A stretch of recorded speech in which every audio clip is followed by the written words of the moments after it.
প্রকাশক হতে গেলে কি কি সংগ্রাম উনি ফেস করেছেন সেটা উনি অবশ্যই বলতেছেন। তো আমি ওনার একটা ছোট একটা পরিচিতি আছে, আমি একটু পরিচিতিটা দিয়ে দিই, আপনারা সবাই চেনেন তাকে, তারপর একটু ভালোভাবে দিয়ে দিই বিষয়টা। আনুষ্ঠানিক পরিচিতি: ফরিদ আহমেদের জন্ম 9 আগস্ট ময়মনসিংহ শহরে। শৈশব ও কৈশোর কেটেছে ময়মনসিংহে। ময়মনসিংহ আনন্দমোহন কলেজ থেকে বিজ্ঞান শাখার উচ্চ মাধ্যমিক, ঢাকা বিশ্ববিদ্যালয় থেকে প্রাণিবিদ্যার অনার্স ও মাস্টার্স ডিগ্রি অর্জন করেন। শৈশব থেকেই শিশু সংগঠনের সাথে সম্পৃক্ত। ময়মনসিংহে অবস্থানকালে শিশু সংগঠন ও সাহিত্য সংস্কৃতি কর্মকাণ্ডের সাথে সম্পৃক্ত ছিলেন তিনি। তখন থেকেই লেখালেখি শুরু। গত শতাব্দীর 80 দশকের, যেটা আমরা 8 দশক বলি, 8 দশকের শেষ দিকে ঢাকায় এসেও শিশু সংগঠন চাঁদের হাট ও শিশু কিশোর পত্রিকা কিশোর বাংলার সাথে সম্পৃক্ত ছিলেন। প্রায় নিয়মিত লিখতেন এই পত্রিকায়। ওনার একটা লেখক পরিচিত আমরা পাচ্ছি। তিনি কখনো চাকরির জন্য চেষ্টা করেননি। বিশ্ববিদ্যালয়ে পড়ার শেষে বন্ধুদের সাথে সম্পৃক্ত হয়ে বিজ্ঞাপনী, ব্যবসা ও সাহিত্য পত্রিকা প্রকাশ শুরু করেন। অধুনা নামের সাহিত্য পত্রিকার সম্পাদক ছিলেন কবি শামসুর রহমান ও প্রকাশক ছিলেন ফরিদ আহমেদ। সেখান থেকেই কবির পরামর্শে অধুনা নামের পেপারব্যাক বই প্রকাশনা শুরু করেন। পাশাপাশি বাংলাদেশ টেলিভিশনে অনুষ্ঠান উপস্থাপনা করতেন। মজার ব্যাপার, ওনার অনেকগুলো গুণ আছে। উনি শুধু প্রকাশকই নয়, উনি লেখক, সম্পাদক এবং একজন টেলিভিশন উপস্থাপক। 90 দশকের শেষ দিকে সময় প্রকাশন নামে হার্ড বই প্রকাশ শুরু করেন, মানে হার্ড কাভারে সম্ভবত, তাই হবে। সঠিকভাবে তারিখ সব বলা না গেলেও 1989-90 সালের দিকে সময় প্রকাশন নামে প্রথম বই প্রকাশ করেন এবং 1990 সালের ফেব্রুয়ারি বইমেলায় প্রথম স্টলে অংশগ্রহণ করেন 1990 সালে।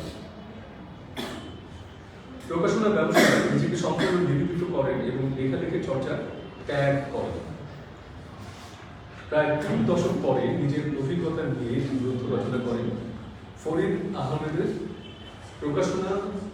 প্রকাশকনামা ও হুমায়ুন আহমেদ। মজার ব্যাপার, উনি হুমায়ুন আহমেদের অনেকগুলো বই প্রকাশ করেছেন।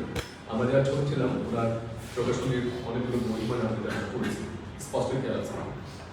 হুমায়ুন আহমেদের স্মৃতি নিয়ে আর আরেকটি গ্রন্থ হুমায়ুন আহমেদের উত্তরাধিকারী নির্ধারণ ও অন্যান্য। ভ্রমণ করতে খুব পছন্দ করেন। ইউরোপের অনেক দেশ সহ ইউকে, আমেরিকা ও কানাডার অনেক অঞ্চল ভ্রমণ করেছেন। ভারতের অনেক অঞ্চল সহ এশিয়ার বেশ কয়েকটি দেশ ভ্রমণ করেছেন। ভ্রমণ বিষয়ক একটি বইও তিনি রচনা করেছেন, ভূস্বর্গ, কাশ্মীর ও ভুটান। পৃথিবীর 1 নম্বর ও 2 নম্বর আন্তর্জাতিক বইমেলা ফ্রাঙ্কফুর্ট বইমেলা ও গোথেনবার্গ বইমেলায় 81 বার অংশগ্রহণ করেছেন। এছাড়াও আমেরিকা, কানাডা, লন্ডনে বিভিন্ন বইমেলায় অংশগ্রহণ করেছেন। সৃজনশীল প্রকাশকদের সংগঠন বাংলাদেশ জ্ঞান ও সৃজনশীল প্রকাশক সমিতির প্রতিষ্ঠার সাথে সম্পৃক্ত ছিলেন এবং 2 মেয়াদে এই সমিতির নির্বাহী পরিচালক ও 2 মেয়াদে সভাপতি দায়িত্ব পালন করেন। আপনারা স্পষ্টই বুঝতে পেরেছেন তার ক্যারিয়ার খুব বর্ণাঢ্য। কিন্তু একটা ব্যাপার, আমরা যারা লেখালেখি শুরু করেছি কিংবা যারা লিখছি তাদের একটু কষ্ট করে মতে যে লেখক সত্তা উনি বিসর্জন দিয়েছেন প্রকাশক হওয়ার জন্য। তার মানে উনি কিন্তু বিসর্জন দিয়েছেন, কিছু কিছু ব্যাপার চালও দিয়েছেন। দেখ যেটাই হোক, একটা কিছু করতে দিলে অনেক ছোট ছোট বিষয় থাকে আমরা চাই। তো আর কথা না বাড়িয়ে আমার ভূমিকা শেষে আমি প্রকাশক ফরিদ আহমেদ, যিনি আজকে উপস্থিত আছেন ওখানে, ওনাকে আমার চেয়ারে এসে বলার জন্য অনুরোধ করছি।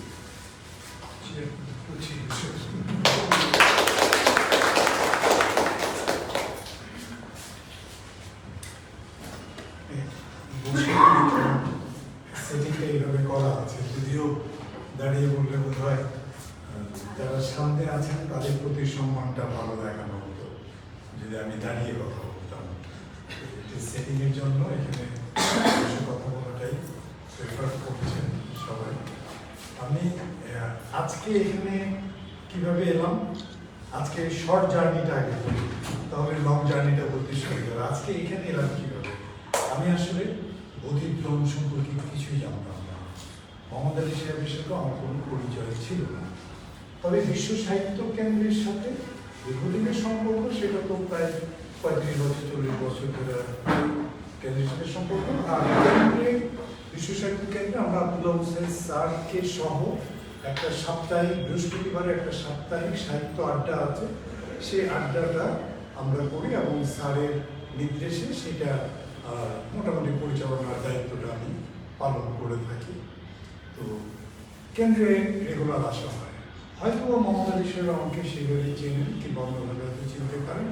উনি মেসেঞ্জারে একদিন আমার সাথে যোগাযোগ করে আমাকে বললেন যে এরকম একটা আপনাকে নিয়ে একটা আলোচনা অনুষ্ঠান করতে চাই, আপনি একটু সময় দেন। তো আমি সেই সময়টা বের করে আজকে এই শুক্রবারগুলো একটু ব্যস্ত থাকে, আজকে ডেটটা দিয়েছিলাম। ওনাকে ডেটটা দেওয়ারও 1-2 সপ্তাহ পরে একদিন আমি ওই আমাদের সাপ্তাহিক আড্ডার থেকে বেরোচ্ছি। তো ওনার সাথে তখন আমার দেখা হলো, পরিচয় হলো। তো সেভাবে আর কি আমার এখানে আসা অনেকটা হুট করে আসা। উনি আমাকে পরে বললেন যে আপনার যে পরিচিত সার্কেল আছে তাদেরকেও একটু বলবেন আসার জন্য, যার জন্য আমি একটু আমাদের পরিচিতদের মধ্যে বলেছিলাম। আমার যারা প্রকাশক এবং লেখক যারা আছেন এবং বিশ্ব সাহিত্য কেন্দ্রে আমরা যারা আড্ডায় থাকি, আড্ডায় তো বিশ্ব সাহিত্য কেন্দ্রে আড্ডায় আমার সবচেয়ে বড় শক্তি হচ্ছে আমার বড় ভাই এখানে বসা আছে ইফতেখারুল ইসলাম। উনি কেন্দ্রের একজন ট্রাস্টিও। উনি আজকে এইটাতে এসেছেন। আমি জানি না বৌদ্ধিদ্রমের আগে কোনো অনুষ্ঠানে উনি এসেছেন কি না। হ্যাঁ, তো এই জিনিসটাকে আমি খুব অনার ফিল করছি। তাছাড়া এখানে আমাদের খুব বন্ধু, খুবই নাম করা লেখক এবং ডাক্তার মোহিত কামাল আছেন। আমার জার্নির শুরুর দিকেই তার সাথে আমার পরিচয়।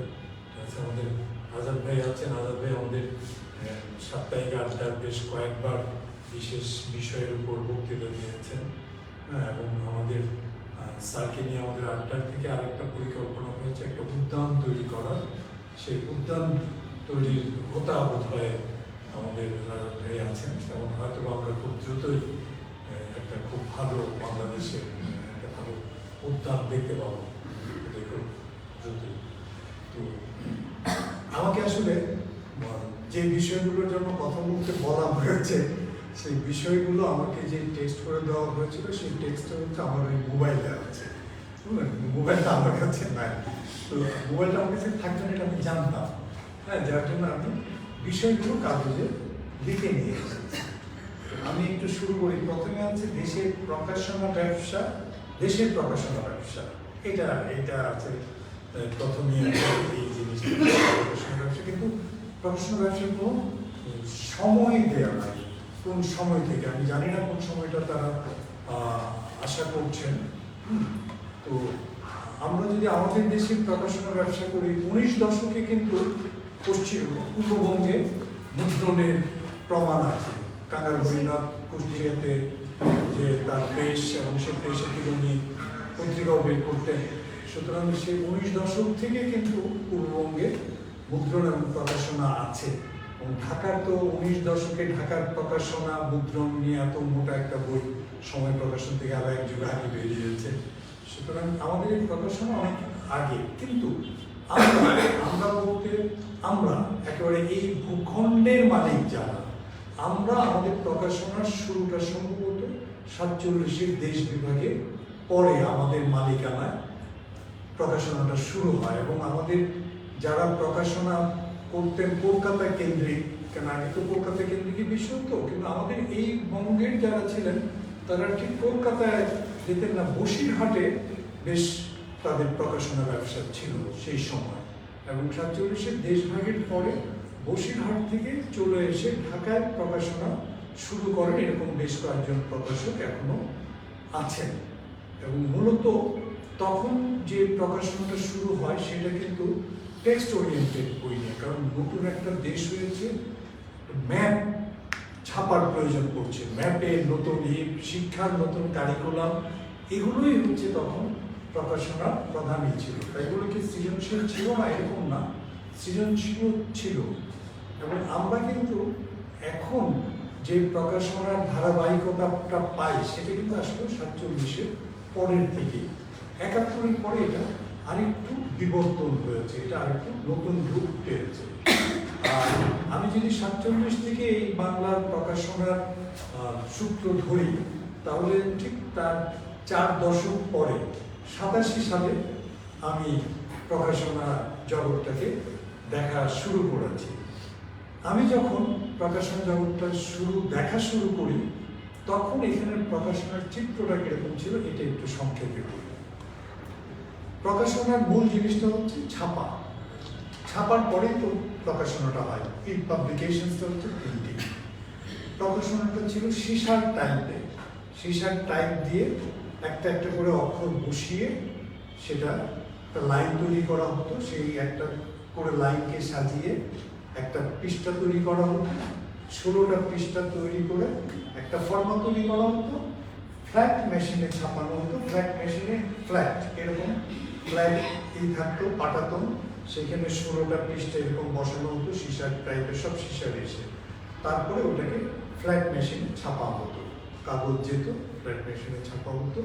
এবং সেই কাগজটা মূলত ছিল খুলনা নিউজ প্রিন্ট। খুলনা আমাদের নিউজ প্রিন্ট কারখানা ছিল। সুন্দরবনের সুন্দরী প্লাস গাব ইত্যাদি বৃক্ষের মণ্ড দিয়ে সম্ভবত কাগজটা তৈরি করা হতো। তো ওইটা দিয়ে মূল প্রকাশনাটা হতো। আর সৃজনশীল প্রকাশনা যেগুলো একটু প্রেস্টিজিয়াস ছিল সেগুলো হতো কর্ণফুলী। সেটা হবে কর্ণফুলী মিলে সাদা কাগজ দিয়ে ছাপা হতো। সেই সাদা কাগজটা সাদা ছিল না, একটু লালচে লালচে, সেটা দিয়ে ছাপা হতো। এরপরে আপনার ওটাকে বলা হতো বাংলাদেশ রসায়ন ও শিল্প সংস্থা, এই ধরনের একটা বোধহয় বিসিএসসি এই ধরনের নাম ছিল। তো সেখানে আমাদের কিছু সাহিত্যিক শিল্প সাহিত্যিকরা যখন সেখানে কর্মকর্তা হলেন, তখন তারা অনুধাবন করলেন যে কর্ণফুলী মিলের হোয়াইট প্রিন্টটা অনেক দামি কাগজ, নিউজ প্রিন্টটা হচ্ছে অনেক লো গ্রেডের কাগজ। এর মাঝামাঝি দামের একটা ভালো কাগজ বের করা যায় কিনা। তখন তারা একটা কাগজ বের করলেন। সেই কাগজটার নাম হলো লেখক কাগজ, লেখক প্রিন্ট বলা হতো। সেই লেখক কাগজ দিয়ে তখন লিটল ম্যাগাজিন, কিছু বই টই ইত্যাদি ছাপা হতো। এই গেল প্রিন্টিংয়ের ব্যাপার। প্রকাশনার ব্যাপার, তখন লেখক ছিলেন আমাদের অনেক ভালো ভালো লেখক তখন ছিলেন। শওকত ওসমান তখনকার লেখক, তার আগে দিয়ে কবি জসীমউদ্দিন ছিলেন, ওনাকে আমি পাইনি। শামসুর রহমান ছিলেন, শামসুল হক ছিলেন, শওকত আলী, খুব নাম করা লেখক ছিলেন। কিন্তু কোনো একটা কারণে আসলে বাংলাদেশের প্রকাশনাটা নির্ভর করেছিল হচ্ছে সমরেশ বসু, নিমাই ভট্টাচার্য, বুদ্ধদেব গ্রহ, বুদ্ধদেব বসু, আশুতোষ মুখোপাধ্যায়, ফাল্গুনি, নিমাই ইত্যাদি। নিমাইয়ের নামটা বাহাদুরের ওনার সাথে আমি দেখা করেছিলাম কলকাতায়। এটা উপর নির্ভরশীল ছিল। তো আমাদের প্রকাশনাটা ছিল মূলত বাংলা বাজার কেন্দ্রিক। বাংলা বাজারে অনেক টিনের ঘর, হ্যাঁ, আমি নিজেও দেখেছি, টঙের উপরও ছিল প্রকাশনাটা, ঠিক ওইরকম ছিল। প্রকাশক কারা ছিলেন? প্রকাশক ছিলেন সম্ভবত যে 47-এর পরে যারা আগে প্রকাশনা ব্যবসা করতেন, তারা এই পাড়ে আসার পরে তাদের যে আত্মীয় স্বজন ছিল তারা, এবং এখানে যখন বড় বড় কিছু প্রকাশনা সংস্থা গড়ে উঠল, তাদের ওইখানে যারা চাকরি করতেন একটু উঁচু পদে, ম্যানেজার চাকরি করতেন, সে ম্যানেজার চাকরি ছেড়ে দিয়ে আরেকটা ব্যবসা করলেন। এরকমভাবে ওই ধারাবাহিকতার প্রকাশকরা, কারণ প্রকাশনাটা যে একটা প্রকাশনা বিষয়ে যে জ্ঞান অর্জন করার সেরকম কোনো সুযোগ তখন ছিল না। এবং তখন তারাই মূলত আত্মীয় কেন্দ্রিক, অর্থাৎ আমি দেখেছি, আমি নিজে 3 জেনারেশন দেখেছি। হ্যাঁ, আমি যখন নিয়েছি তখন দেখেছি যে ফাদারের প্রকাশনা ছিল, ছেলে করছে, তার সাথে তার ছেলেও বসে রয়েছে, এখন যারা করছে আর কি। আমরা যাদেরকে ভাই ডাকতাম তাদের অনেকে মারা গেছেন, তাদের ছেলেরা করছে। এবং নিউ জেনারেশন প্রকাশনায় আমি একদম দেখিনি, নিউ মানুষ দেখেছি, নিউ জেনারেশনের মানুষ দেখেছি, বাট সে নিউ নয়। তার পিতার ছিল, সেই প্রকাশনাটা সে হাত ধরেছে, অথবা সে নিজে একটা আবহাওয়া করেছে। বড় ভাইয়ের ছিল, দুলা ভাইয়ের ছিল, চাচার ছিল, মামার ছিল, এইভাবে এসেছে। এবং বাংলাদেশের 2টো ডিস্ট্রিক্ট, মূলত কুমিল্লা এবং নোয়াখালী, এই দুটো জেলার লোকজনের হাতে প্রকাশনাটা ছিল। সৃজনশীল প্রকাশনা বলে কোনো আলাদা প্রকাশনা ছিল না, একই প্রকাশক বোর্ড বই করতো। এবং তখন প্রকাশকদের মূল ব্যবসাটা ছিল সাইনবোর্ডের একটা খুব দাম ছিল, কারণ তখন এই যে এখন যে স্কুলের যে পাঠ্য বইগুলো সরকার ফ্রি দেয়, সে বইটা কিন্তু ফ্রি ছিল না। এটাই আওয়ামী লীগ সরকার এসে ফ্রি দিচ্ছে। এর আগে কিন্তু এই বই ছাপাতো প্রকাশকরা, কিন্তু বইটাকে কন্ট্রোল করতো এনসিটিভি। এনসিটিভি পাণ্ডুলিপি তৈরি করতো, পুরো প্রকাশকদেরকে ডিস্ট্রিবিউট করে দিত, প্রকাশকরা বইটা ছাপতো, এনসিটিভি কাগজ দিত রেশনিং রেটে ছাপতো, এবং সেই বইটা মার্কেটিং করতো, বিক্রি করতো প্রকাশকরা। তখন প্রকাশকদের সাইনবোর্ডের খুব দাম ছিল। এই জন্য বলছি যে প্রকাশকদের তখন ইউনিট হিসাবে তারা পেত। এক একজন প্রকাশক যে একদম নতুন সে 1 ইউনিট ছাপতে পারবে, যে একটু পুরনো সে 2 ইউনিট, 3 ইউনিট, 4 ইউনিট পর্যন্ত একজন প্রকাশক বই পেত, এবং এক একটা ইউনিটে 10 থেকে 15,000 করে বই অ্যালটমেন্ট হতো। এটা ডিস্ট্রিবিউট করতো, প্রকাশকদের সমিতি করতো। এবং তখন এর জন্য যারা একটু সিনিয়র প্রকাশক ছিলেন, তারা অনেকে মানে কি পুত্রের নামে, কন্যার নামে, স্ত্রীর নামে 2-3টা প্রকাশনার সাইনবোর্ড করে রাখতেন, ওদের নামেও একটা দুটো করে ইউনিট পাওয়া গেল। এরকম ভাবে একটা ছিল। সে যেহেতু সৃজনশীল আলাদাভাবে খুব একটা কিছু বলা যায় না, কিন্তু সৃজনশীল বই হতো, সেই ওনারাই কিছু কিছু করতেন। সৃজনশীল বই নিয়ে একেবারে যেটা প্রকাশনা বাংলাদেশে শুরু হয়, সেটা আসলে ওই 9-এর দশকে, গত শতাব্দীর 9-এর দশকে, 80 সালের পর থেকে। হ্যাঁ, যদি আমি বলি 81, 82, 83, যেরকম অনিন্দ প্রকাশন, নাজমুল প্রথম এলো একেবারে সৃজনশীল। তাদের ফন্ডের ব্যবসা ছিল, তারা টাইপ বানাতো, শীর্ষক টাইপ, কিন্তু তারা একদম সৃজনশীল বই নিয়ে এলো। মুক্তধারার কথাটা মুক্তধারা, সৃজনশীল মুক্তধারার মূল ব্যবসা ছিল পুঁথিঘর। তারা নোয়াখালীতে, চৌমুহনীতে পুঁথিঘর, তাদের মূল ব্যবসা ছিল নোটবুক। বই করেন না এরকম প্রকাশক এখন প্রচুর আছে, যেটা সেই সময় ছিল না। এইটার সূত্রপাতটা কিন্তু হলো এই 9-এর দশকে, বলবো আমি 84-85 সাল থেকে। কিন্তু 90 সাল পর্যন্ত আমরা যারা সৃজনশীল, আমি যখন আসি, আমার তো ইন্ট্রোডাকশনটা শুনেছেন, আসলে আমি শুরু করেছিলাম ওই লেখালেখি করতাম, তো শিল্প সাহিত্যের জগতের লোকজনের সাথে বন্ধুত্ব ছিল, এবং তারপরে বন্ধুরা সব মনে হলো যে আমরা সাহিত্য পত্রিকা করবো। তো সাহিত্য পত্রিকা শুরুতে যেভাবে করার দরকার ছিল সেভাবে না করে শুরুটাই আমরা একটু বড় ভারী হিসাবে করলাম।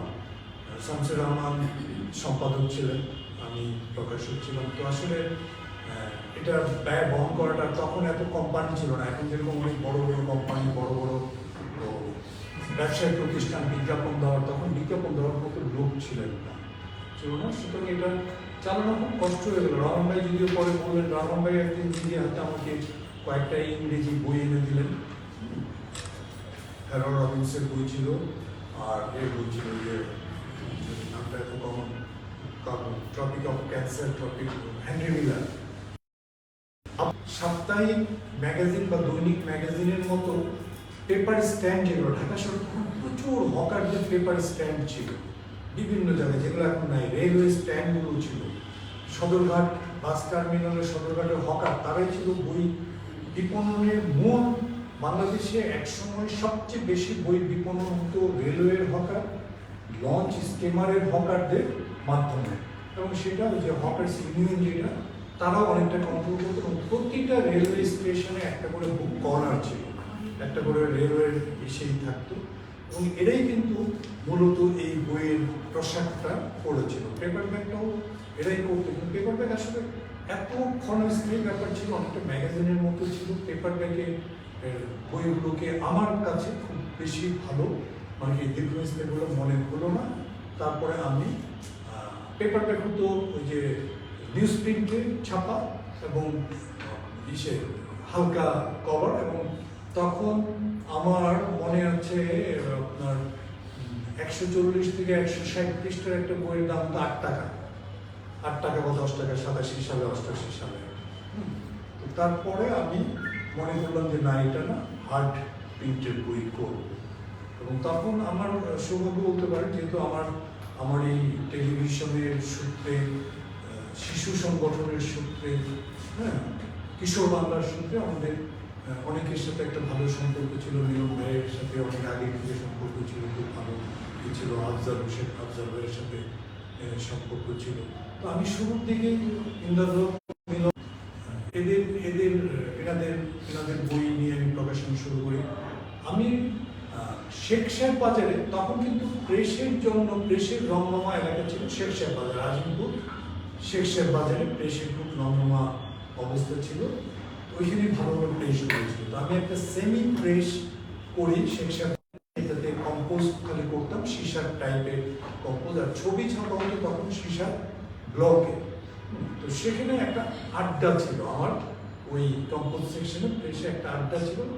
আমিরুল ইসলাম, শিক্ষার্থী আমিরুল ইসলামকে চিনি, ওর বাসা ছিল আমরিগোলা।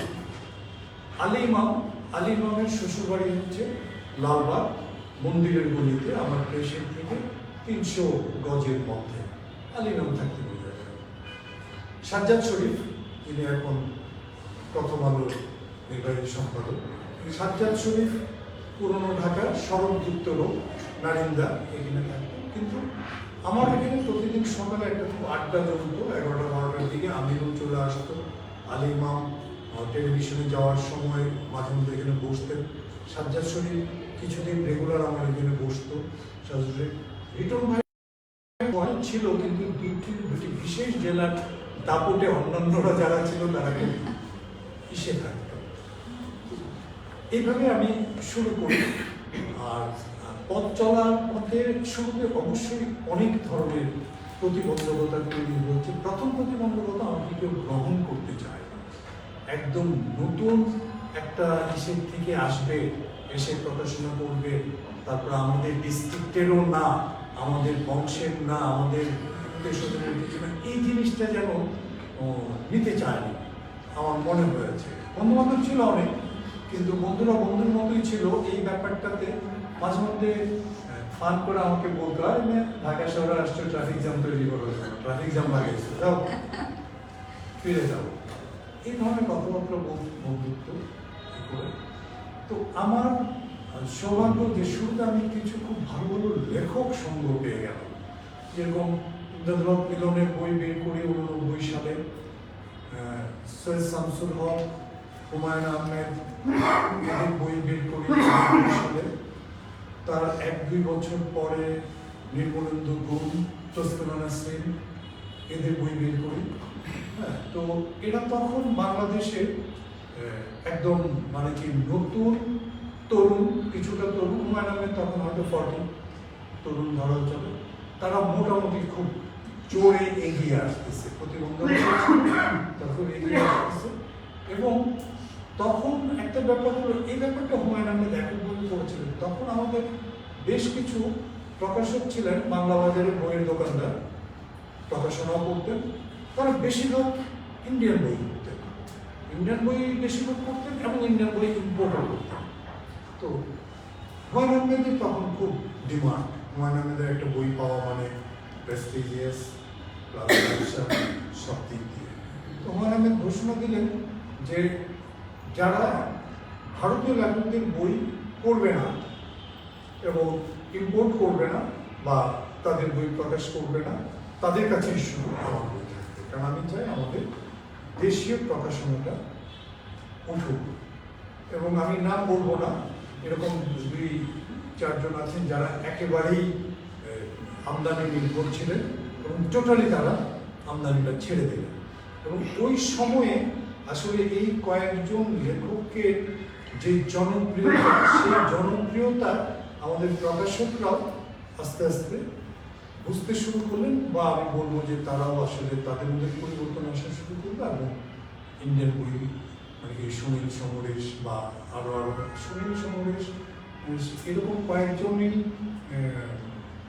জানতে পারতো যে তাদের বই বাংলাদেশ থেকে হচ্ছে, তাদের অনুমতি নিয়ে আসতো। বাকি যারা যেসব লেখক ছিলেন তাদের বইয়ের ব্যাপারে কেউ তাদেরকে জানাতো না, পড়ে ফেলতো আর কি। এবং সেই বইগুলো ছিল সব পেপার ব্যাগ বই, নিউজ প্রিন্টে ছাপা, আমরা ওকে নেট বই পড়তাম। তো আমরা এই যে সৃজনশীল বই আস্তে আস্তে পাঠকই শুধু তৈরি হলো না, পাঠক তৈরি করার ব্যাপারে আমাদের লেখকরা আমাদের সাথে প্রচুর পরিশ্রম করেছেন। আমরা কয়েকজন প্রকাশক মিলে সারা বাংলাদেশে একটা বিপণন চেইন গড়ে তোলার পরিকল্পনা নিলাম, এবং সেই বিপণন চেইন, কারণ আমাদের কোনো বিপণন সিস্টেমই ছিল না।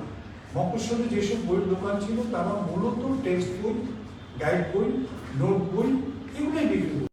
উপজেলা পর্যন্ত, তখন উপজেলা ছিল না, মহকুমা ছিল বা উপজেলা হয়ে গেছে, এই সময়টাই তো উপজেলা হয়ে গেছে।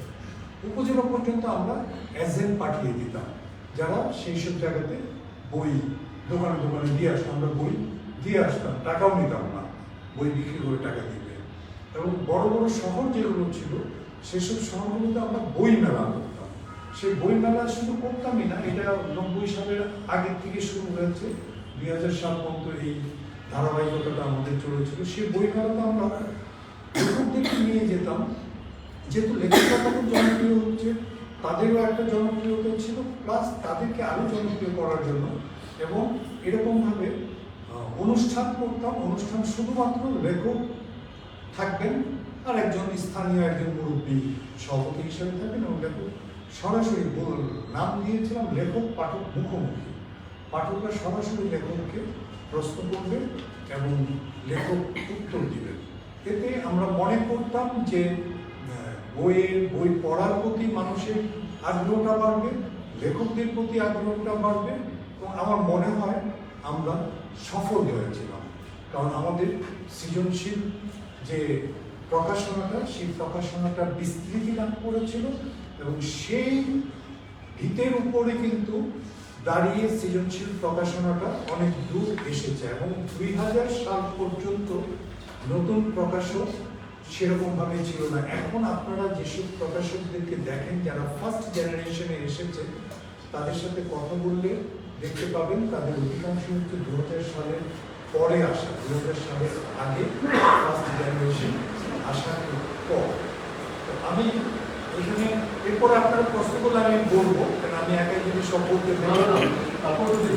তারপরে আমি বলি, আমি প্রফেশনাল বিপণন নিয়ে একটু আলোকপাত করলাম। এরপর ছিল পাণ্ডুলিপি সম্পাদন, সেটা আরেকটু আগে একটু পেছনে আমি কি বলি, আমরা এখন পর্যন্ত পেশাদার প্রকাশক হতে পারিনি। আমরা প্রকাশক হয়েছি, কিন্তু প্রকাশনার একটা আলাদা বৈশিষ্ট্য আছে। সেই বৈশিষ্ট্যটা আমরা অধিকাংশই বুঝি না বা মানি না বা জানি না। আমরা একটা ব্যবসার মতো এটাকে নিয়েছি, এবং আমাদের অধিকাংশ প্রকাশকরা এটাকে একটা ব্যবসা নিয়েছে। প্রকাশনা অবশ্যই একটা ব্যবসা, কিন্তু প্রকাশনারও নিজস্ব কিছু এথিক্স আছে, নিজস্ব কিছু স্টাইল আছে, যে এই লেখকের বই পড়লে আমার ব্যবসা ভালো হবে, এই লেখকের বই পড়লে আমার প্রকাশনার ব্র্যান্ডিং ভালো হবে, আমার প্রেস্টিজ ভালো হবে। আমি তার বাসায় যাই, তার সাথে আমি তাকে অনুরোধ করি বই দেওয়ার জন্য, এবং 1 বছর না পারলে পর একাধিক বছর তারা যাই, এবং তাদের মধ্যে যদি কেউ অগ্রিম রয়্যালটি নেন, সবাই নেন না, তাকে আমরা অগ্রিম রয়্যালটি দিই। রয়্যালটি দেওয়ার মধ্যে আমরা প্রতিযোগিতাও করি কে কত বেশি দিতে পারবে। তারপর উনি বইটা দেওয়ার সাথে সাথে কত দ্রুত সেটাকে আমরা বই আকারে প্রকাশ করতে পারি, আমাদের সেই চেষ্টাটা থাকে। সেইটার মধ্যে থেকে সেটাকে সম্পাদনা করা বা সেটার আরও কিছু গুণাবলী দেখার মতো মানসিকতা বা সময় আমাদের, ধৈর্য আমাদের নেই, মোরালিটিও আমাদের থাকে না, কারণ আমরা তো বইটাই ওইভাবে নিয়ে আসছি। ঠিক তার মধ্যে চিত্রটাও আছে যে অনেক লেখক আছেন যারা প্রকাশকদের সাথে ক্রমান্বয়ে যোগাযোগ করছেন, যোগাযোগের পর যোগাযোগ, তারপরে হয়তো প্রকাশক রাজি হলেন তার বইটা করবেন, এবছর না হোক পরের বছর, পরের বছর না হোক পরের বছর, তারপরে আবার উল্টোটা, এবং আমরা লেখকদেরকে সম্মান দিয়ে সে বইটা নিয়ে এসেছি। সেখানে হয়তো এই লেখক দেখছেন যে প্রকাশককে আমি কিছু কন্ট্রিবিউট না করলে বইটা দ্রুত বের হবে না, প্রকাশককে কিছু কন্ট্রিবিউট করছেন, এইভাবে কিন্তু কিছু বই বেরোচ্ছে। এখানেও কিন্তু আর সেই এথিক্সটা কাজ করছে না, যে এই যে বইটা, কারণ লেখক যখন কন্ট্রিবিউট করেন, হ্যাঁ, তখন তো লেখক মানে কি যা দিয়েছে তাতে একটা দাবি এস্টাবলিশড হয়ে যায়, আমার এটা বের করতে হবে। আবার অনেক সময় প্রকাশক অনেক লেখক আছে, কন্ট্রিবিউট না করলেও লেখকদের বই হয় না তা না। আমরা অনেক প্রকাশক অনেক বই বের করেছি কোনো রকম কন্ট্রিবিউট ছাড়া। একেবারে প্রথম বই বেরিয়েছে এরকম 30 জন লেখক আমি বলতে পারবো আমার প্রকাশক বেরিয়েছে। 20 জন পুরুষ 20 জন নারী বলতে পারবো। এরকম লেখকের নাম বলতে পারবো যে এখন হিরো লেখালেখি, তার প্রথম বই আমি বের করেছি, এরকমও আছে। সেক্ষেত্রে আমার প্রকাশক অনেকে চিন্তা করে যে আমি যে বইটি সম্পাদনা করবো, সম্পাদনা করলে তো একজন সম্পাদককে 5-10 টাকা দিতে হবে, বইটাকে বিক্রিরই কোনো নিশ্চয়তা নেই। সুতরাং আমি সম্পাদনা করবো, আমরা আরও ইনভেস্ট করবো। এরকম বিভিন্ন ধরনের চিন্তাভাবনা। এই কাজটি সঠিকভাবে হচ্ছে বলে আমার মনে হয় না, বাট হচ্ছে।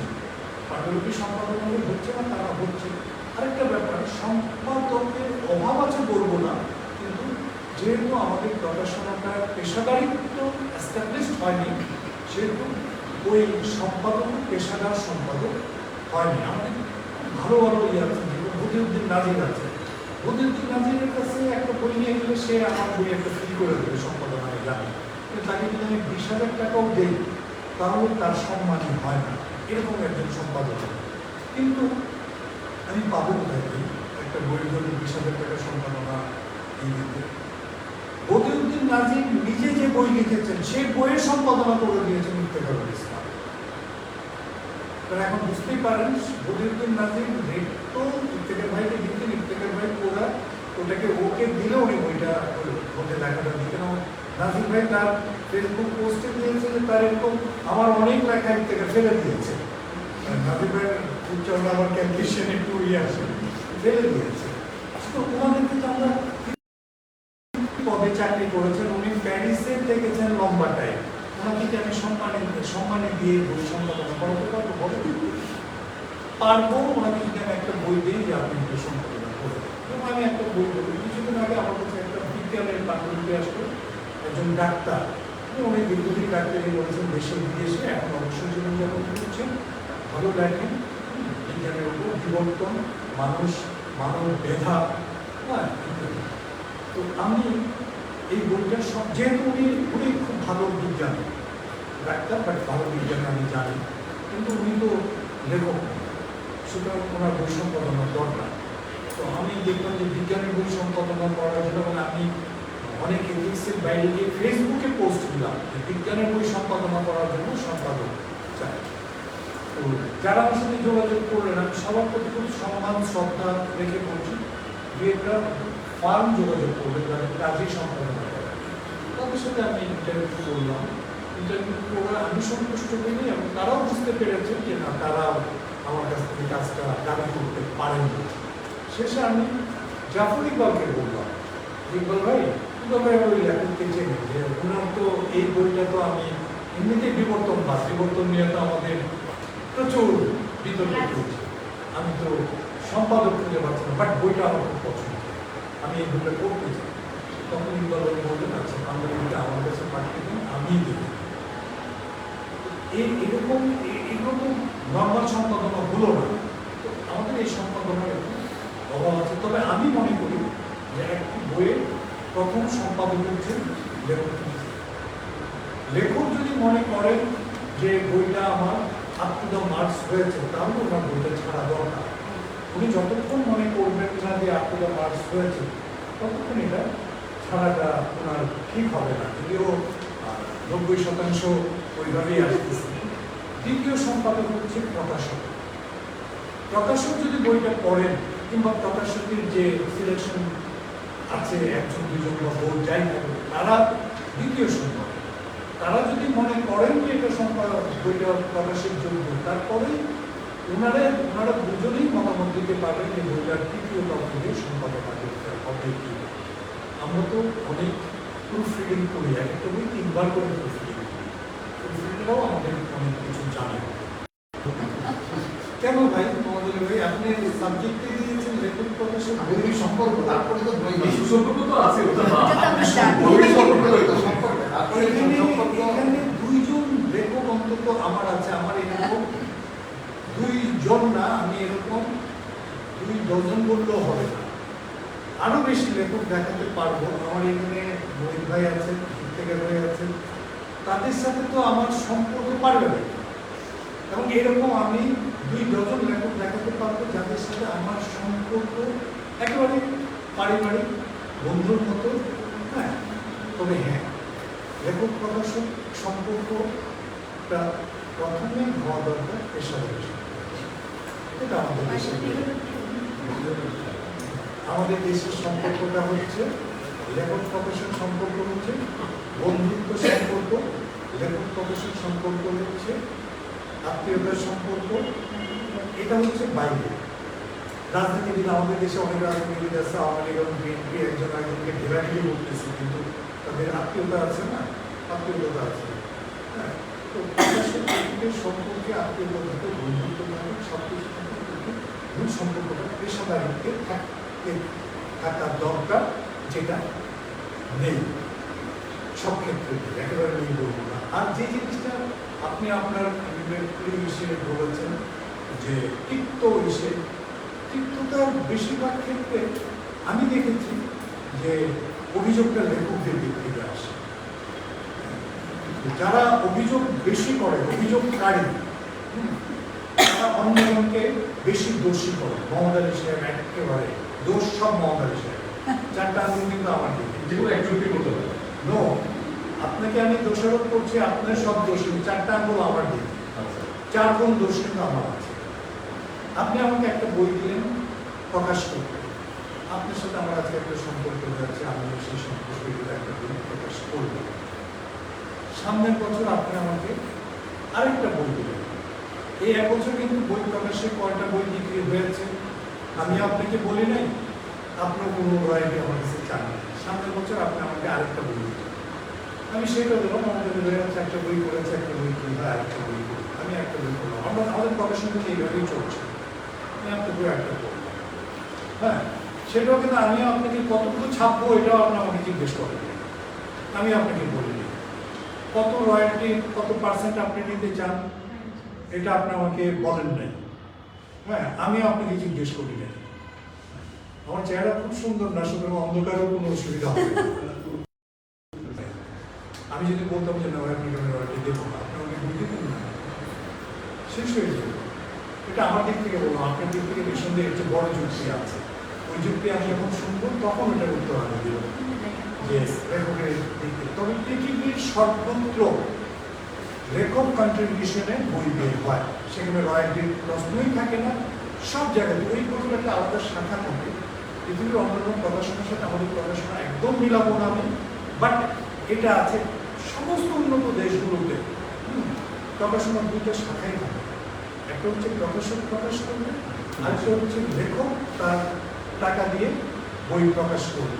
এমনকি এখন পৃথিবীতে সবচেয়ে বেশি প্রচলিত ব্র্যান্ডিং যে আমাজনে যে লেখকদের বই বের হচ্ছে, এটা আমাজন বের করতেছে, সব লেখকরা পয়সা দিয়ে বের করতেছে। আমি আমেরিকায় থাকি, আমি বিশাল বিজ্ঞাপন দিয়ে দিলাম, আমার অন্য বইটি আমাজন থেকে বের হয়েছে, আসলে আমার পয়সা দিয়ে আমি বের করতেছি, আমাজন খবর দিয়ে।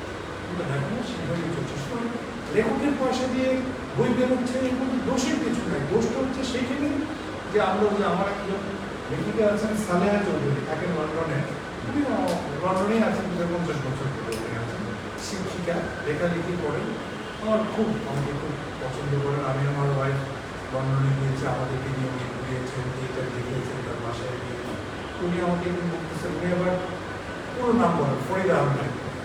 ফরিদ আহমেদ, এখানকার ছেলে মেয়েরা, তরুণরা 2টা শব্দই জানে, আই লাভ ইউ বলেই তারা জড়িয়ে পড়লো একজন আরেকজনের সাথে। কিছুদিন ওরকম হয়ে যায়, আই লাভ ইউ বলে আমরা ঝাঁপিয়ে পড়ি, বই দেই, বই বের করি, কেউ কাউকে কিছু বলি না। একটা সময় আই হেট ইউ বলে আমরা হেটিংয়ের যত কিছু ফর্মুলা আছে সব কিছু করতে থাকি। সুতরাং এটা আসলে এই সম্পর্কটাকে সুসম্পর্ক এই দুজনেই করতে পারে। এবং আমি সবাইকে বলি যে ভাই বইটা বের করার আগে একটু কথাবার্তা ক্লিয়ার করে নেই, তাহলে তার 34টি বই মেলা আমার হয়েছে, তো এর মধ্যে আমি অনেক কিছু দেখেছি। সুতরাং এটা বলতে গেলে অনেক বেশি বলা হবে, আপনারা জানতে চাইলে বলুন। আর আমার নিজের নেতৃত্বে আমি বইকে আমাদের দেশে এস্টাবলিশ করার পক্ষে কখনো ছিলাম না, এবং আমি একমাত্র প্রকাশক যে ভারতীয় কোনো লেখকের বই প্রকাশ করি। কোনো লেখকের না, কিছু পড়েছি রাজনৈতিক কিছু বইটি পড়েছে আপনি অলরেডি খুব কম। হ্যাঁ, কিন্তু ওই যে